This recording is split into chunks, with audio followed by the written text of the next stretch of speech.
the truth is that the whole season was boiling down to the moment when Lexa unfortunately tragically died, and we revealed that there was an AI in the back of her head. You know, that was the crazy sci-fi, you know, insane, really in many ways, idea that I had. That to me was everything, really. I mean, plot-wise and world creation-wise, it ties everything together. It was probably the single biggest, certainly the single biggest death that in that regard that we've ever done. And now, of course, you know, it's up to Clark to figure out a way to make sure that Lexa's legacy survives. You know, obviously, who the next commander is going to, you know, either really threaten her people or hopefully, you know, not.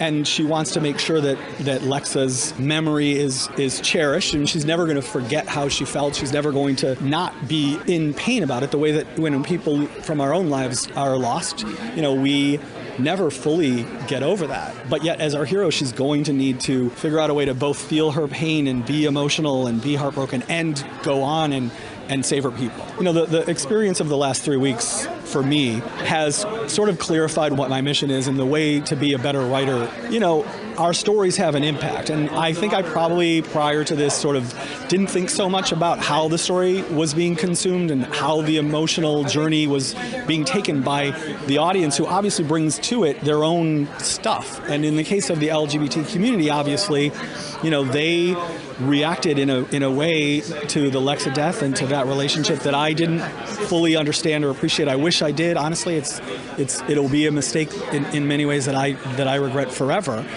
But at the same time, the anger has allowed me to sort of come to this position now where I will certainly sit there with my writers and say, okay, we're trying to design an experience, and we want to make sure that experience is awesome and intense. It's the 100, it's going to be dark, people will die. It's a show where characters that we love are going to disappear from our lives. But I also want to make sure that we understand, you know, what we're playing with and how that's going to impact an audience. I think that's my responsibility. I can't speak for other showrunners, but, you know, going forward, does it change me as a storyteller? I don't think so. I don't think so. I think it makes me more in tune with the audience, which I think is important.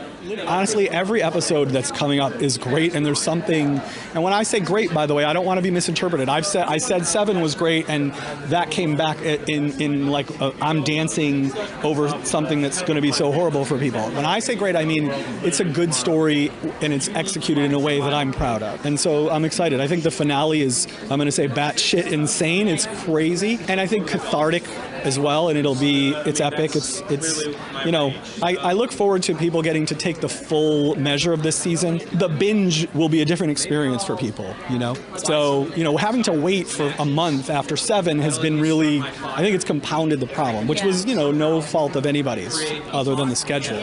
Thank you very much.